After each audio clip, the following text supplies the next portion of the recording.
1, 2, 3. 1. 2. 3. Alright, it's funny because you can tell the amount of delay that there actually is. Because you seemed pretty spot on that time. Alright, so whenever you want to start, Joe. Alright, we're ready to go. Hello, and welcome back to A Cast for Crows, the Game of Thrones inspired podcast here on deadscreen.net. First off, I want to apologize that we did not bring you an episode for the incredible episode 5 last week. Unfortunately, we had some issues with the audio, but we have worked them out, and we are back to discuss episode 6, titled Blood of My Blood. I am Joe. I'm Alexa. Drew. I'm Drew.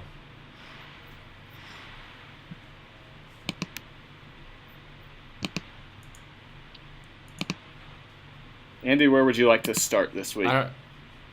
So, I got some questions for you. I think we should probably just go in order of the episode, but I got some questions for you. Fire away. So we had an interesting start to the whole thing, because we kind of got some, weird flashbacky montage thing. It was, very different than the normal, Bran flashbacks we've gotten in the past. And we got to see some of the Mad King, right? Mm-hmm. Yes, we did. And then, so, what was all the green fire? Was that something that we had seen before? Am I forgetting it? Or is that something Isn't different? that the fire? Not, the specific fire, but isn't it the exact same thing that was used in the Battle of Blackwater? So maybe that's why I saw it. Yes, that's what Tyrion used. It's called wildfire. So, is his, flashback referencing something else? Or was that, flashback including that battle, or whatever? It's not really clear. I can tell you the Mad King was well known for his love of using wildfire to burn his enemies to death. And so I think that's what that was, but it was a very Jack Bender thing to do, because obviously, as we've talked about, he also was prominent on Lost with all that weird time travel mechanic stuff. And but one thing I noted was that they focused on the Mad King, how he died, saying "burn them all" repeatedly, and I wonder if that flashback kind of gave us proof that he hadn't just gone mad, but that he was actually referring to the White Walkers rather than his enemies, and I was wondering what you guys thought about that. So, when you say referring to the White Walkers, you're saying the Mad King is saying burn them all in regards to the White Walkers. So, if the last couple episodes are anything to go by, we think there's going to be a situation where Bran is, hanging out in the past, and somebody near him is yelling, burn them all, and then it, makes the Mad King go mad? Am I putting those puzzle pieces together the right way? I mean, you could be. We don't know yet, but we talked about previously in our, unfortunately, not publishable episode that maybe it was Bran himself who had gotten into the Mad King's head and said burn them all, kind of in a similar way that he got into Hodor's head, but there's really no way to know of how to read that exactly. That's what makes it Jack Bender's touch as the director. Do we think we're going to get some more flashbacks to that time and that setting? I think. Or do you think that's probably, all we're going to get? It's because, just why else would they show the Mad King if it wasn't of significance? Yeah, and I think we know we're going to get more Tower of Joy stuff eventually when Bran is ready to see what is in there. So, yeah, we'll definitely get more flashbacks. So we had a cool little thing where someone showed up, and you guys had some theory, and it was something that I was wrong about, even though I've been right so many other times. So somebody shows up to save Bran with, like, the worst Game of Thrones music ever, was what I took out of that scene. But do you want to explain to people why that person is important and why I was wrong about my theory? Or why you were right about your theory and I was wrong about you being right? So, Alexa? I don't know a whole bunch about this character. I mean, we know it's Uncle Benjen, obviously, who, I don't know, I saw some kind of theory that he might be coming back, and Andy was like, no way, your theory's always wrong. But whatever. They have been. Not every single time. But whatever.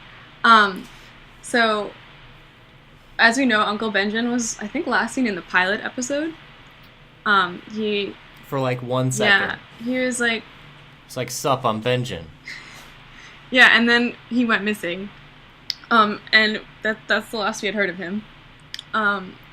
There's also, in the books, a character named Cold Hands who was supposed to come in a while ago, from my understanding, who is a white. Or, yeah, some kind of white, basically. And Yep. he helps Bran and I think Hodor in the book. I don't know if Mira is involved at all.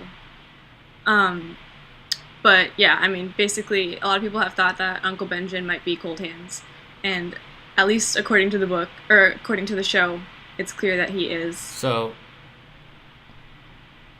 he's basically an interesting character because while we know more about him now in the show, that he wasn't a just complete, like, mindless white, that he was turned to be good. It's an interesting element. So, he is basically a white Yes.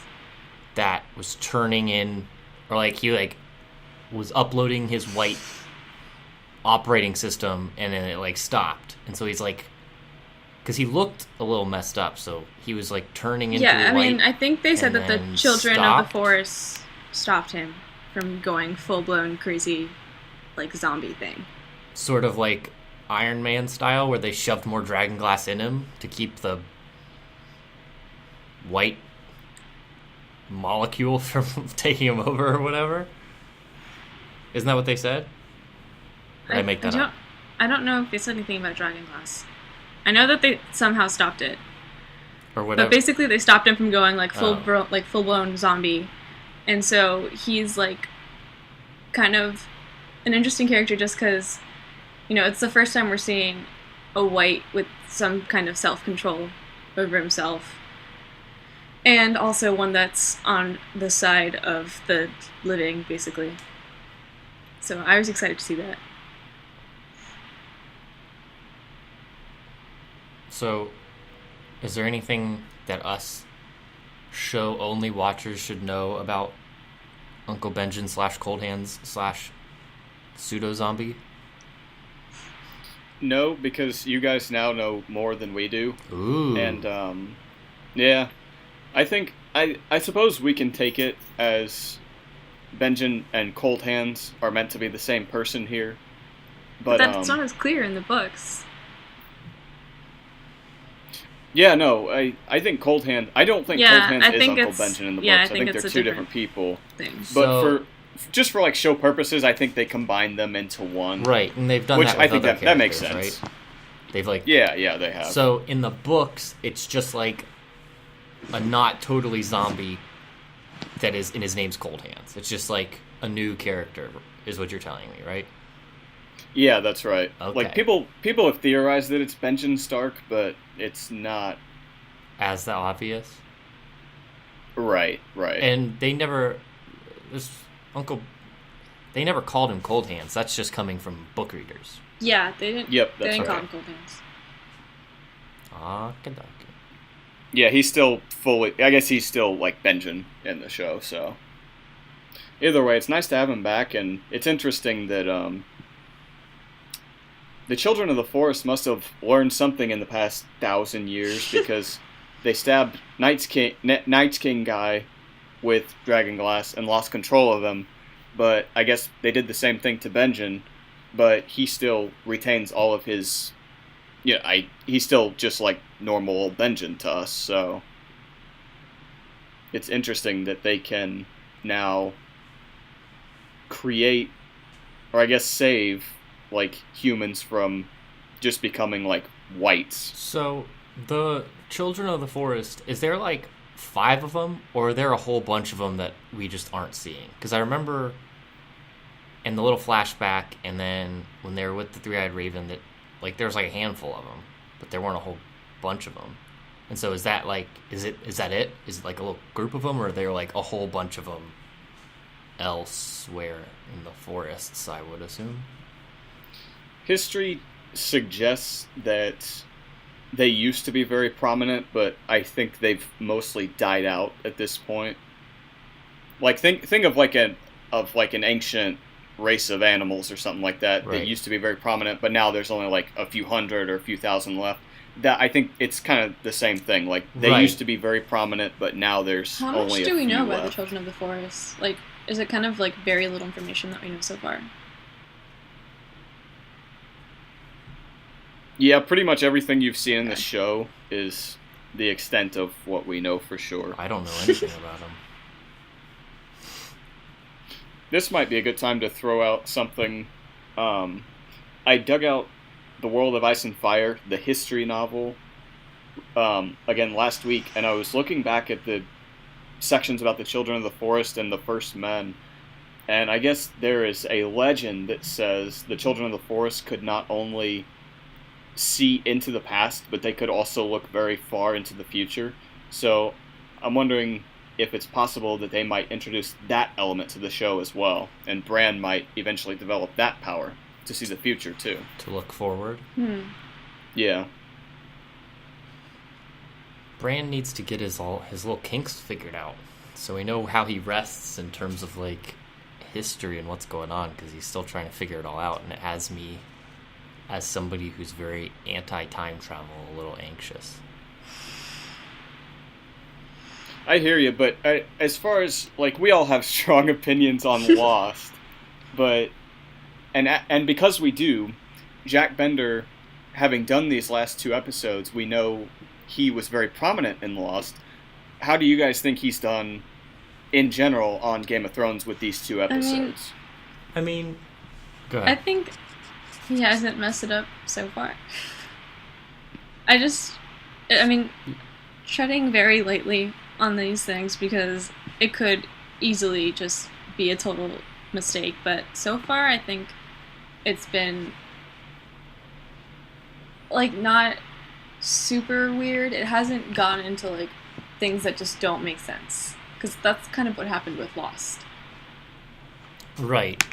And at least with Game of Thrones, it sticks to a consistent, like, it likes to present you with a good amount of information and let you sort of come to conclusions yourself, whereas Lost would give you the questions first and then, like, give you bits and pieces of the answers, whereas Game of Thrones just, like, logically puts the information in front of you and lets you come up with your own questions and your own answers, which is why Lost made me so mad, because they were like, hey, you don't know anything about this, and they'd show you something weird, and you'd be like, well, great, now I don't know anything about that. And, like, you didn't get there logically, they just kind of, like, threw it in your face. So that's why I don't like Lost. Yeah, I think I was worried when I saw that Jack Bender was going to be directing 2 episodes just because of Lost, and then when I realized they were going to introduce the time travel mechanic, congrats on being right about that, Andy, I was like, oh crap, this can't be good, but I think he's done an excellent job these last 2 episodes, and it could, I think Alexa's right that there's a very fine balance. They could go, like, they could jump the shark, so to speak. Right. But so far, I think they've balanced the line very well, and I've enjoyed the time travel aspect, and certainly seeing, like, the Mad King and stuff. That was right, and that was a great touch too that I wasn't expecting. As much as I am anti-time travel, I think they've done as good. I've said this in other podcasts. I think they've done as good as a job as they can with it, and so, like, I'm always very invested in those scenes, and it's not till, like, right before I feel like they're going to do something I don't want them to do, or I get a little worried. But, like, it's a great area, because Game of Thrones is like Lord of the Rings, where there's just like a whole bunch of other awesome, interesting shit that is not in the central story. And so I know there have been talks about doing like spin-offs or, you know, mini-series focusing on different aspects of it, but this is a good way to like dip your toes into like, hey, there's this whole cool Tower of Joy thing that nobody in the show knows about. Let's test it out a little. Like it was a very good way for us show watchers to experience it in a setting that like relatively made sense. And so I would like to watch a lot more of the Mad King stuff. I'd be totally fine for him to go back there. Yeah. And I think they've done a good job with that, as good of a job as they can do. I agree. I think it's been good, like, because what you're saying, like, I think there's a lot of elements of the show and like of the books that we haven't been able to explore too much just because they're in the past. So I think having this time travel has been interesting because we get to see all these things that like caused all these other things that happen in the series. And like I like that they're not able to like, well, because like obviously they've Bran has changed things, but not changed things that wouldn't have already happened. So I like that he's not just going back and like, here we go, let's fix this, because I know that's something that we've had a lot of problems with in the past with shows like Lost. Right. And that's exactly it, is I think it's safe to say in this show he can't do anything that hasn't already happened. And so if he is the person that makes the Mad King go mad, like, that doesn't bug me all that much because it already happened, you know. It's not like he can go back and save Ned or, you know, do anything crazy like that. Everything he's done is stuff that's already happened, so I'm okay with how they're handling it, and I'm enjoying it. I just kind of hope that he just can't do it, and it's not that he doesn't have the power to do it just yet, because that could be where they could mess it up. Yes, that would not be great in my book. Yeah, I don't see them going that route. It basically killed the show if they did. If he could do that, but... So, talk to me a little bit about the whole thing with Arya in the play. Is that all totally just show material, or is this pulling from the book in some way? Because we're starting to learn some stuff about a storyline, which if you remember back to, like, the last 2 seasons or so, used to be some of my favorite stuff, and I am just so over it. Yeah, I can tell you this is partially pulled from a Winds of Winter chapter that's already been published. Funny enough, the point of view character is called Mercy, so that's where Arya pulled the name Mercy from in the show. But basically what happened is she kept watching more of the play, and it was so interesting because she was assigned to kill the Cersei actress. But when she saw what happened at the Purple Wedding and Joffrey's death and all that, she seemed to develop a sympathy, whether it's for the actress or the real Cersei or both. We can debate that later. But she did develop a sympathy, and I think it was kind of expected that she wouldn't go through with this assignment, that she didn't really have the heart to kill this lady, because she seemed like a good person, and she ends up talking to the actress backstage, and then she poisons her drink, and later on, of course, she goes and stops her from drinking it, and she says, watch out for the Sansa actress, because she wants either your job or to kill you or something like that. She wants you dead, I think is what she said. So can we may be able to assume then that it was the Sansa actress who went to the Faceless Men and said, hey, kill her off for me. So, but this brings up 2 points that I think are pretty interesting. The first is that, and I think we touched on this last week in our last episode, is that the Faceless Men are just hired assassins now, maybe, which is super boring, in my opinion. Like, there used to be all this interesting backstory where they, like, you know, there was some like faith sort of supernatural element to it, and there's like a bigger picture sort of thing. And now it just seems like if somebody wants to give a bag of gold, they'll go kill somebody for him. That would be the worst possible direction they could take with that storyline, in my opinion, if it turns out to be true. So, and that's what I was asking was, do we think they're trying to, like, misdirect us a little bit? I hope it's just, like, a test for Arya. Because, like, that just seems super boring otherwise. But, like, it doesn't seem... I don't know, because... I mean, it seems like the waif is set on killing her now for not doing her job.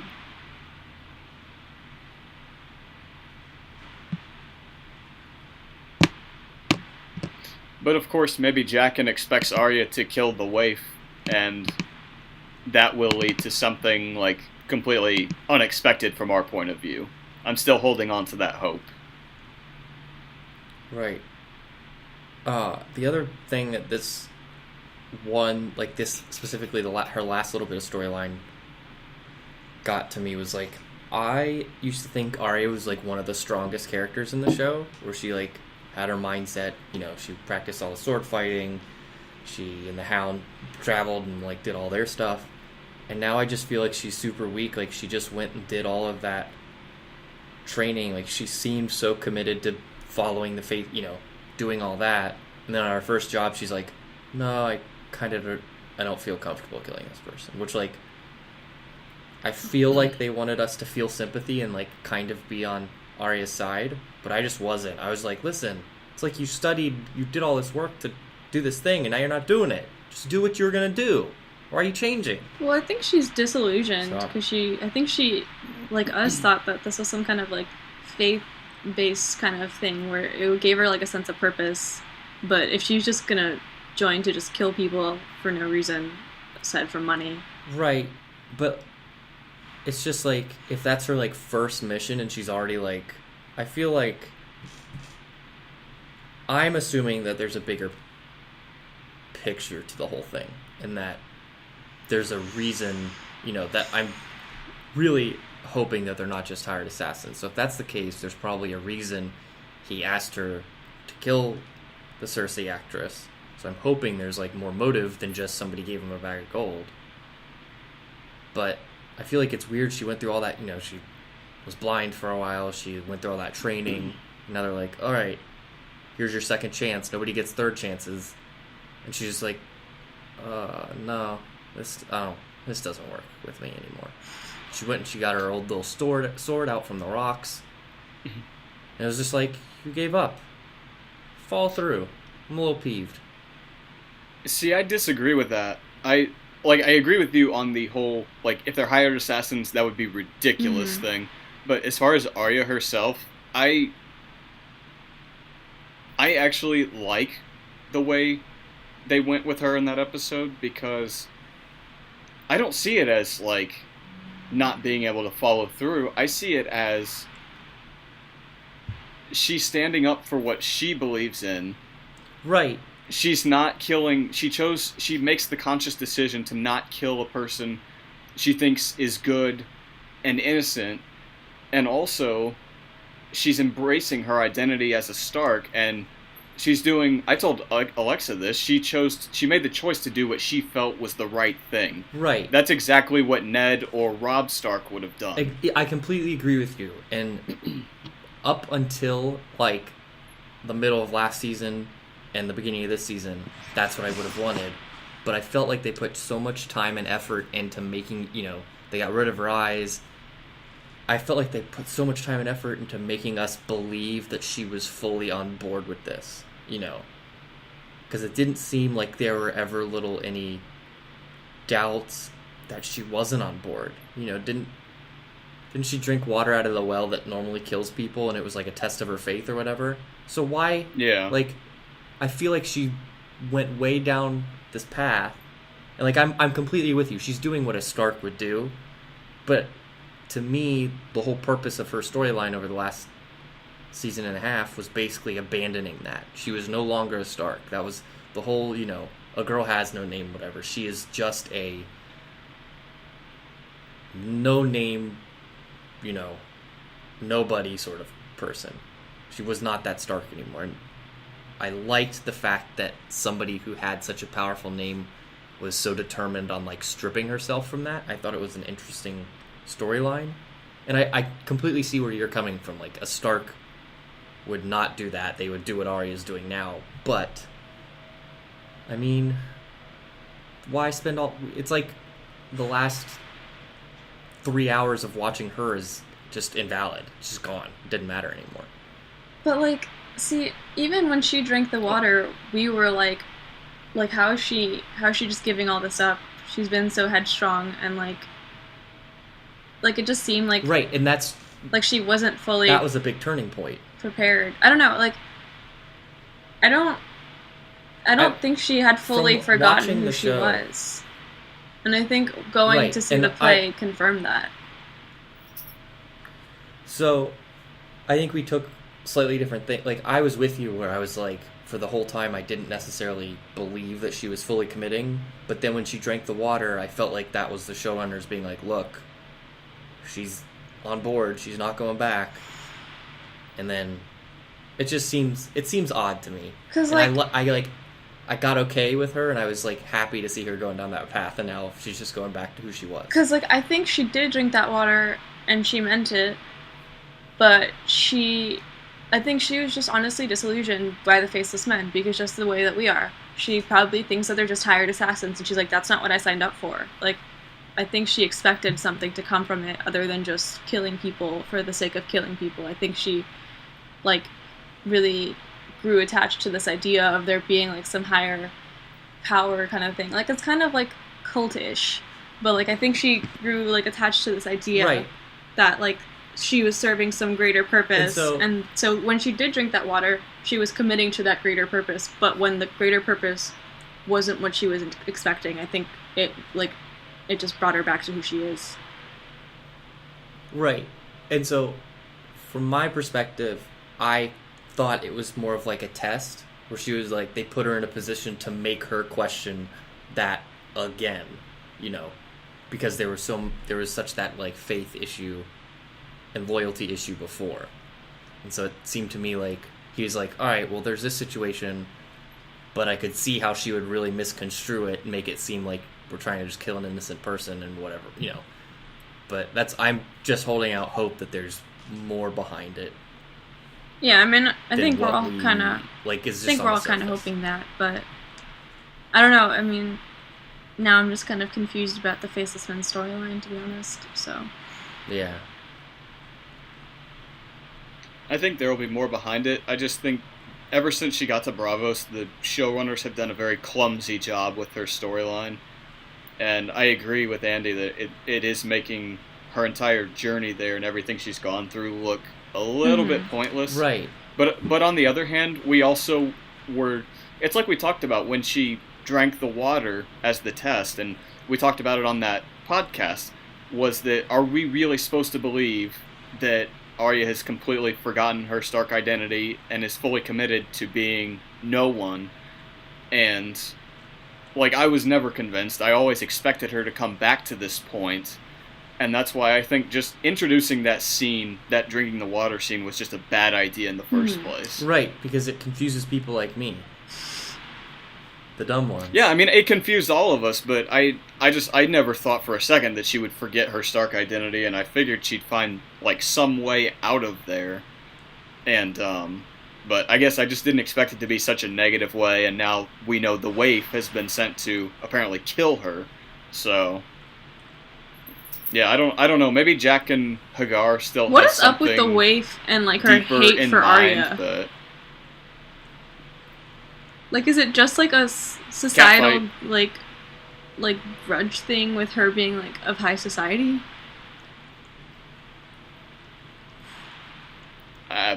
Who knows? So they haven't established the Waif's character enough to really know. Is the Waif in the books? Yeah, but she's not as prominent. So, I'm gonna step back here and let you guys know that I have no idea what was going on with the whole Walder Frey scene. So I need a scene for dummies explanation. Because I was like, haven't we not seen him in a bajillion years? was the last Probably time we not saw since them? the Red Wedding. Not since Red Wedding, I believe. Yeah. Can't remember all that stuff. Alexa, you want to explain what happened? I can try.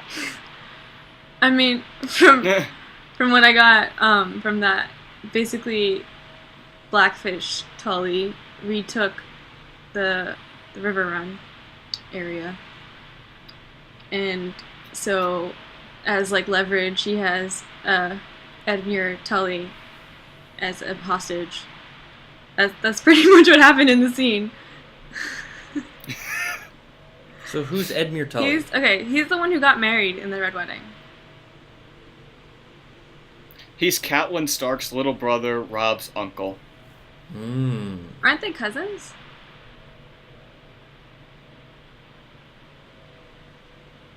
Edmure and Catelyn? like, isn't Blackfish not her dad, but her uncle?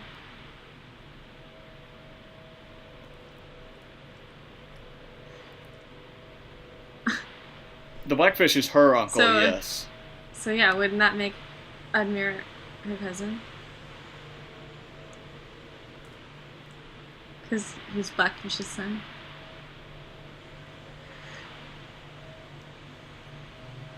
I can't help you because I don't know who any of these people are. Oh yeah, because Catelyn's father was Hoster Tully. That's right. I'm sorry. Good God, screw it.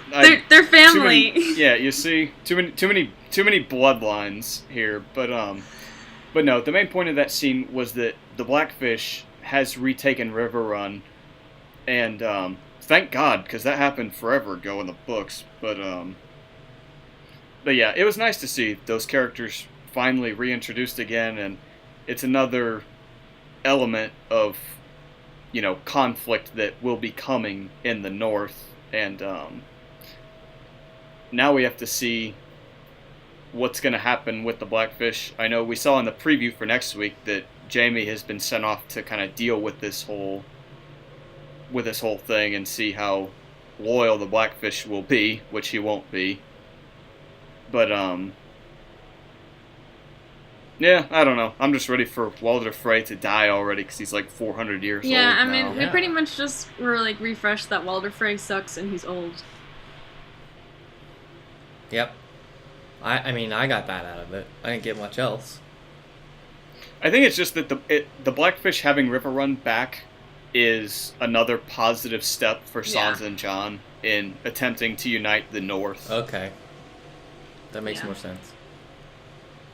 So, we got to see a little bit of Downton Abbey in Game of Thrones when Sam and Gilly showed up at home.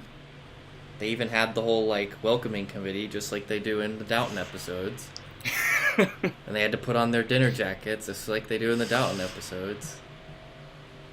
Andy, you should know a lot about this Downton Abbey. I was we were sitting there and I was like, oh, what show are we watching? Where am I?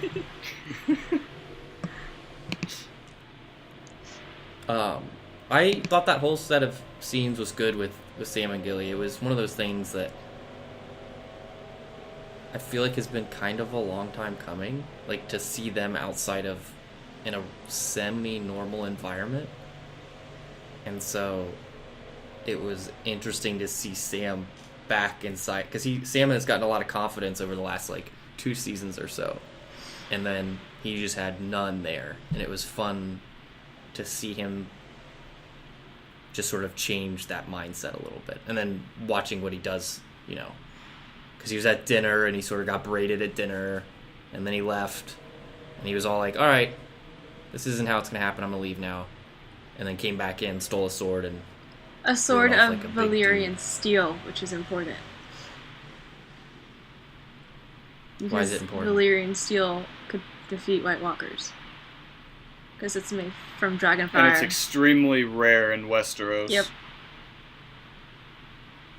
What's 2 things can defeat White Walkers?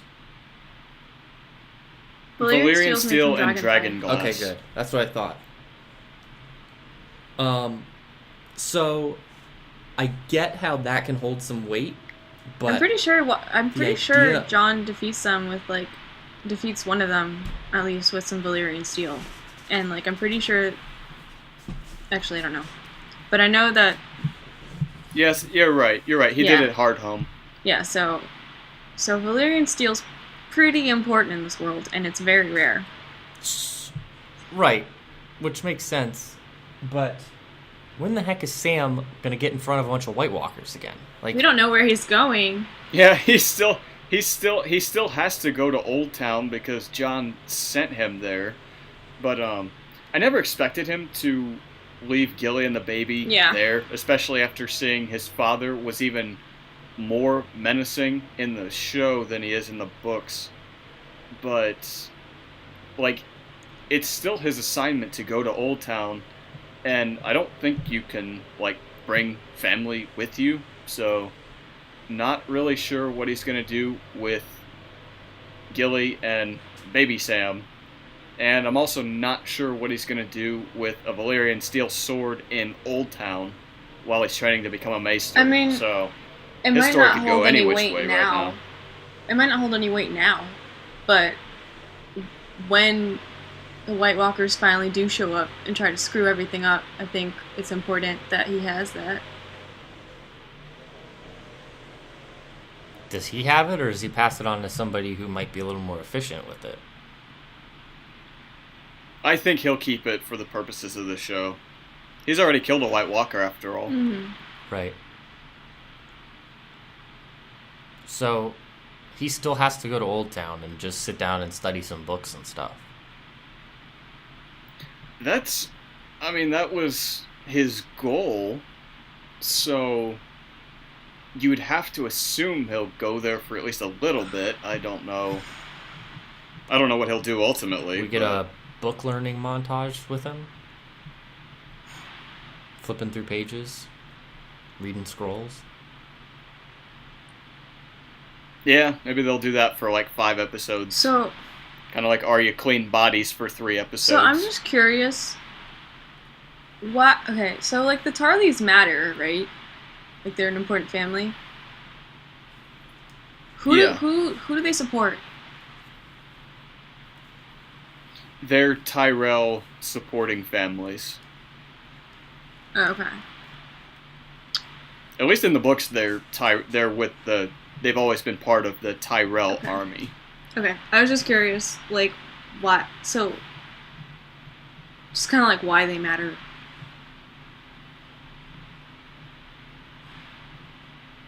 So a question I had for you guys is, how many Valyrian steel swords do we know of that are in existence right now? Oh, man. My guess is 2. No, because I know that there's definitely 1. Isn't Brienne's also Valyrian steel?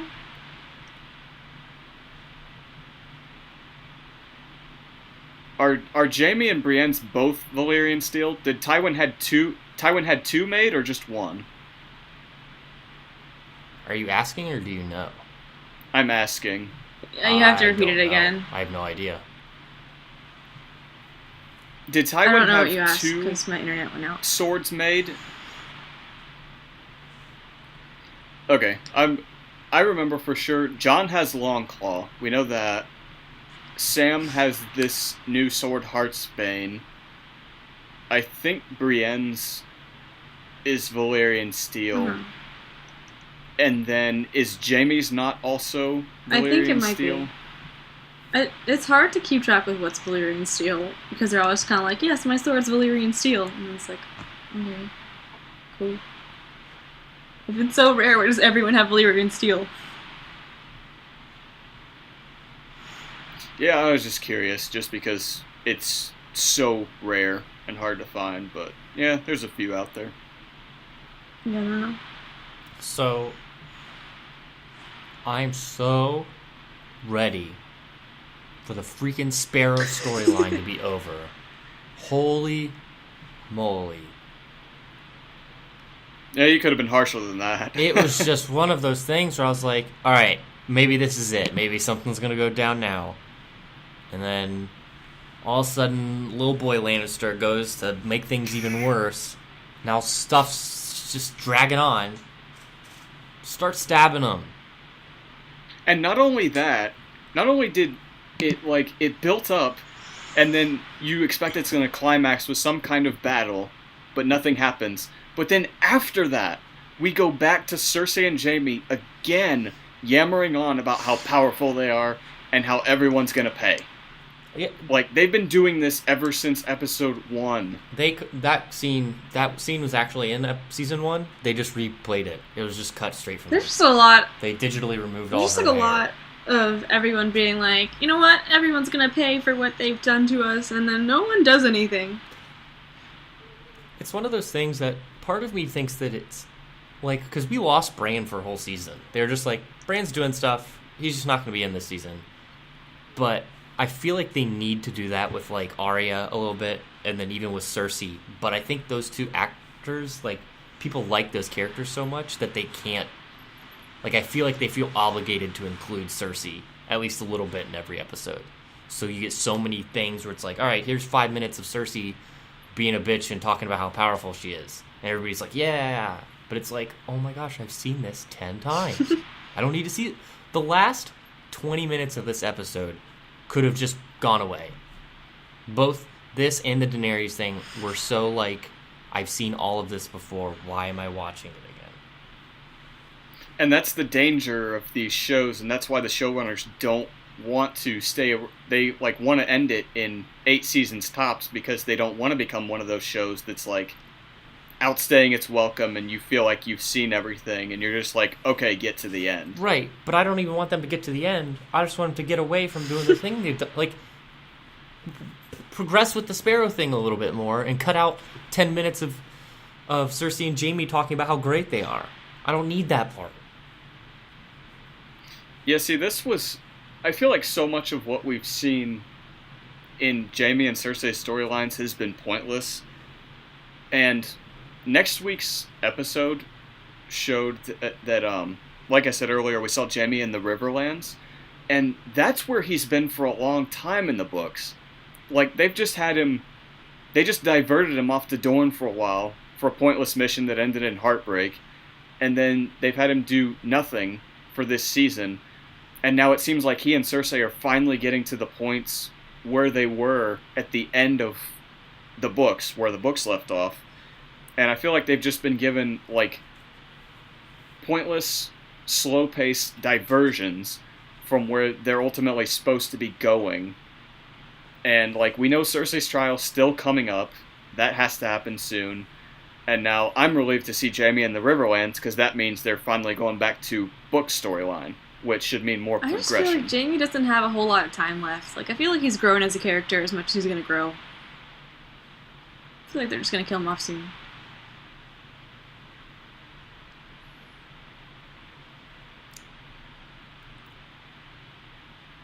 Andy, you think Jaime dies soon? Do you agree with that? No, I think we lose Cersei first. I just had that feeling at the beginning of the season. I feel like Cersei's not long for the Game of Thrones world. But I do agree that his character has sort of gone through a pretty big arc, and it's just like, what else are you going to He's just do become like so now? nothing Like, lately. He really has. Like, I was thinking back to season 1 and 2, where he was just like this prick in everybody's side, and you're just like, holy shit, this guy's annoying. And he just like went from like being a dickhead to being captured to feeling a little bad for him to like being on his side. It was such a good, from a character perspective, such a good like road we took with him. And now it's just like he is showing up because people like that character and they want to see him do stuff, but they don't have anything for him to do. So stick him with Bran and make him just not show up for 7 episodes. Who cares? At least then when he shows up, there's a point to him. He's been pretty pointless as of late. He just kind of like, they're like, oh, I'm gonna do stuff, and then doesn't do anything. And it's just like, it's really quite boring to see his character, which is a shame because I really did like Jaime's character, but he just hasn't done anything of significance lately. Right.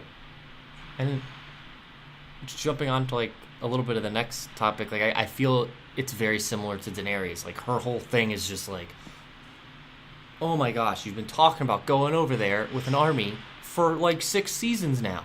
And I feel like you get a little bit closer and then you just like walk and talk for a half a season. And then you get a little bit closer, and then you're just going to walk and talk a little bit. And it's just like, I don't want her to jump to the end, but I want there to be progress that matters to me. Whereas this last scene was her getting on the dragon and then having speech number 15 about how she's so great and they're all going to follow her and she's going to take over it and it's all going to be awesome. And we've heard it 100 times.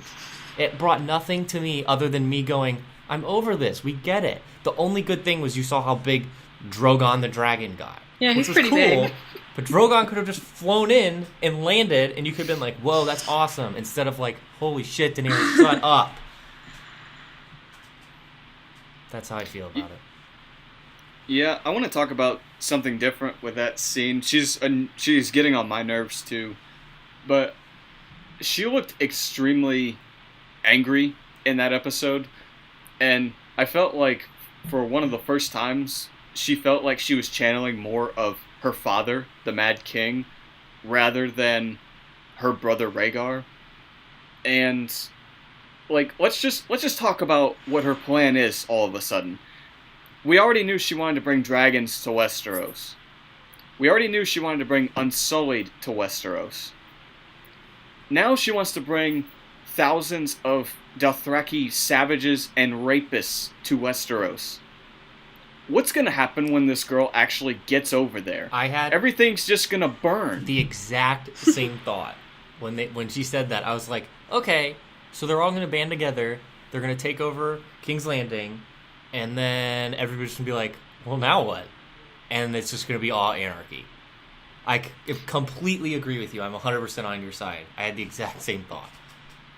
I mean, you can't bring all these different like peoples together, because she'll just create the exact same problem that she has in Meereen. But, like, I don't think and this is new. Like, the reason she even married Drogo in the first place was to bring over Dothraki to destroy everyone. That's, like, the whole reason it happened. Right, but wasn't she... That's what Viserys wanted, though. That's what Viserys would have done. But she agreed to it. A mad jackass.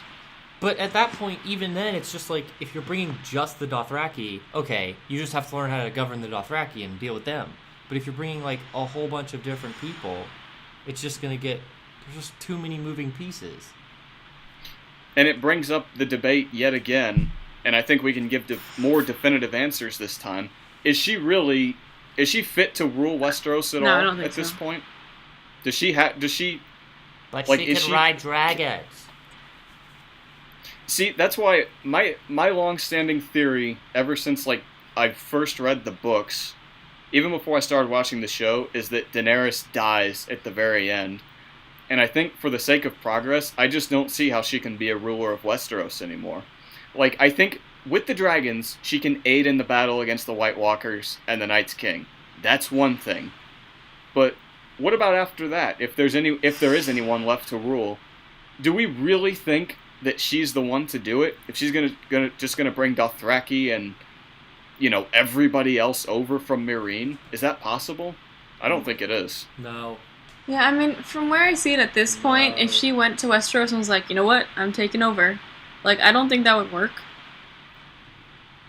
But, I mean, I feel like she's gonna change, hopefully, once the White Walker stuff happens, and I don't know if there's gonna even be anyone to govern after that, so I'm not too concerned about that right now. I hope not. Ever since we talked about it, I think it was this season on the podcast, we talked about, like, how the whole thing would end. I'm so on board with just everybody dead. I think it's a legitimate possibility. Everything out. I love these characters and I love the story, but just like that would just be such a great ending. Like, they lose the battle, White Walkers take over. I'm so on board with that. I think it's a legit possibility. I really do. I feel like even if they do win the battle, there's gonna be like 2 people left. Right. Mm-hmm. So I'm not super concerned about her governing after, because let's see if there is an after. Right, and you know, I could see her dying and somebody else taking over, because like Jon sort of proved himself as a pretty decent leader, and so if all this stuff about them kind of being, you know, the 2 parts of the big story, you know, maybe one of them dies and the other one sticks around to govern. Joe, do you want to like restate what you told me? Yeah, isn't there a theory you're supposed to tell me about? Yeah, there's like several. I have several theories here. Well, actually, I'm referring to the one specifically. I'll throw out the first one because I know Alexa. Yeah, go for it. Yeah. Yeah, I know. Andy, what do you think of this? This is a long-standing book theory. It's not new. It's very popular. That Daenerys is the true evil of this story. And after what we've seen now and what we've talked about, I want to know, what do you think about that? Think there's any possibility that's true? If you had asked me like 2 episodes ago, I would have said probably not. But I think there's something to be said over the last couple episodes that she has gotten like this little edge to her. And it's like there's a lot less logic. I don't know if that's the right word, but she's much more hardened where it seems like she's like, I'm going to go over here and fucking kill everyone. And then I'm going to be in charge. It was like before it was more like, this is rightfully mine, this stuff all happened to my family and this is the right thing to sort of do. And she was all concerned about the slavers and Marine. And it was just like there's all these things that she was concerned about. And it seems like she seems very different the last couple episodes. Like, I could kind of see it. Well, like, it's kind of, like, it kind of goes back to, like, what Dario Nahara said. He said something like, I don't see her as a queen, but she's a conqueror. Like, she's more of a conqueror than a queen. Right. So. She seems to be channeling more of her father and Viserys recently. And maybe that's the point of Tyrion's, like, storyline over there. Like, maybe he's meant to, like, kind of save her from going over the edge like they did. Because we know Targaryens either end up being, like, really, really good, a la Rhaegar, or they just go completely mad, like we've seen other times. And so maybe that's Tyrion's goal, is to, kind of help balance her out. Is, like, the madness, like, a genetic thing? Because, like, didn't the Mad King have stuff that made him go mad? And then, like, didn't Viserys, like, remember the stuff that happened in Robert's Rebellion? Like, wouldn't that be, like, what drove them mad, not so much an inherent madness in their family? Partially, yes, but we also know there's just loads and loads of Targaryens who were mad throughout history, too, so it could be either one, or maybe it's a combo of both, I don't know. Some character said that, I don't remember who it was, but they said that when a Targaryen is born, the gods flip a coin, and they either end up being, like, really good, or just they go mad. So, that could be part of it, too. I don't know. I mean, it could make sense because they're super inbred. So.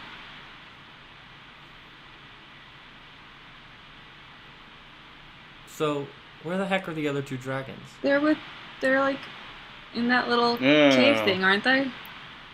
I thought he unchained them, but I don't... They made a big deal about... But I think he unchained them. I don't think he let them out. Oh. He should have just let them out.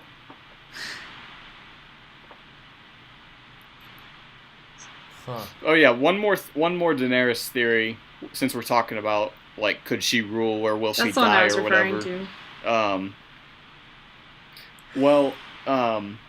Here's another one that I've had for a while. We know her mother died giving birth to her. Tyrion's mother died giving birth to him. Lyanna died giving birth to... insert name, since we don't really know yet. But there's a long-running theme here, more so throughout the books, but in the show too, of people dying in childbirth. And we know that that witch in season 1 told Daenerys that she could only give birth again, like, when the sun rises and sets in, like, the opposite ways or whatever. And my theory is that Daenerys lives through the White Walker battle, but she will get pregnant again by somebody, and that's how her storyline will end, is her giving birth near the very end of the story. She'll die in childbirth, just like her mother did. Okay. There was also that theory you told me about Azor Ahai, and, like, how you think that might play out. Who? Are you serious? What'd you say? What name? Did you Azor say? Ahai? Who's that? Andy, that's who, like... Andy, sure, you gotta remember this one, Andy. Just who is it? Who's the person who, like, is supposed to be, like... So, like, the prince who was promised is a reincarnation of Azor Ahai. He's a dude who defeated... Melisandre thought it was Stannis. Yeah. So he defeated White Walkers, like, a long time ago, basically. So, Okay. Joe had mentioned, like, a parallel between Azor Ahai and potentially Jon. That's the theory I was referring to. Yeah, well, legend has it that Azor Ahai had a sword of Valyrian steel, but it wasn't enough just to use it to kill the White Walkers, and so he stabbed the woman he loved in the heart, and that was what, like, kind of relating to that only death may pay for life sort of thing, and that stabbing her in the heart was what gave him the power to destroy the White Walkers. And there's a theory that if Jon is Azor Ahai reborn, then, like, if we kind of talked about Daenerys being the true evil of the show or whatever, or maybe they'll fall in love or whatever, not. But that he will have to stab her in the end in order to defeat the Night's King. So... That's the theory, is that he'll have to kill her first. You said if that is him, like, reincarnated, basically. Is that a thing that even happens in this universe? Or is it just, I mean, like... that's kind of, like, the whole thing with the prince who was promised. So it's something that we know happens in this universe, is people can, like, be reborn as... It's kind of assumed. Well, it's not it's not a general thing, but, like, we can be pretty sure that some character is Azor Ahai reborn. Okay, I was just trying to. We've gone over this, Andy. Yeah, we've gone over a lot of stuff. But yeah, there's a ton of theories surrounding Daenerys, but I'm growing sick of her. I'm growing sick of her speeches. I just need her to do something. And I'm with you. She needs to do something, whether it's good or right or wrong, or just do something. Stop riding around on dragons. Talk about how great you're going to be. Do something. I'm really sick of people just talking about how great they're going to be and not doing anything. Can they just do stuff? Like, totally. We're 6 seasons in. Absolutely. Do something. Yeah. I don't know. I'm kind of hoping that, like, the Greyjoys bring over their fleet and, like, assist her, and she can just get the fuck out of Essos and go to Westeros. You know what I could see happening, since Euron is such a prick, arrogant prick? I could see him bringing, like, that 1,000 ships all the way over to Meereen, and then he gets himself killed by one of the dragons or something like that, and then Daenerys just takes the fleet for herself. It's possible. It needs to happen already. I think everyone's really sick of her not being in Westeros, because she's been talking about going to Westeros for 6 seasons, and it's, like, just not happening. And, like, I don't... Go ahead. Has nothing to do with what we're talking about. Well, I was just gonna say, like, she can, like, I don't care if she goes and takes over, because I don't see that happening right away, but I just want her to not be talking about doing stuff and actually doing stuff for once. Not be walking around the damn sand. I'm with you. Did you guys talk about a theory about Bran, like, warging into a dragon, or did I make that up? I mean, some people... I didn't read it. No, we mentioned that, yeah. Okay. Because I remember hearing about that, and I didn't know if I heard about it in my head or you guys talked to me about it. So I was thinking about that when that dragon was flying around, about how she could ride it. Be like, wouldn't it be easier if you could just be a dragon? Oh, Bran can be things. Bran could, but I guess the whole point of that is Targaryens throughout history were well known for being able to ride their dragons wherever they wanted to go. So I think the point is, like, Bran could potentially warg into a dragon, but you would think at least 2 of them will have actual riders. Yeah, you put one on one, one on the other, and then Bran flies around on a third. Hell, you can put somebody on Bran as a dragon. Who cares?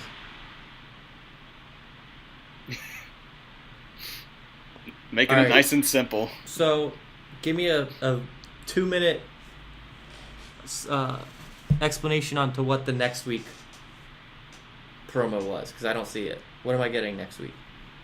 I don't remember.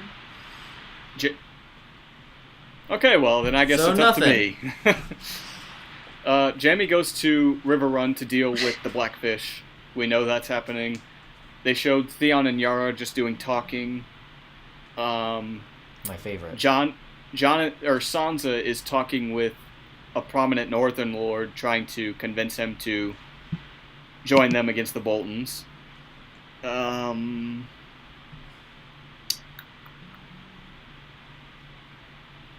Someone had a knife to their throat, and it looked like they were going to have their throat slit. I couldn't tell who that was. So it looks like we'll be getting a little more blood next episode. But yeah, that's all I can remember from that. Okay, that works. Hopefully we get a little more movement on some of the other storylines, but overall I enjoyed the episode. Yeah, I thought this was similar to episode 4 where it was mostly talking, but this one was much more progression. I was delighted with that. Right. Alrighty, well, I think that wraps up our recap of episode 6, Blood of My Blood. As always, thank you very much for tuning in, and feel free to leave your thoughts and predictions in the comments below.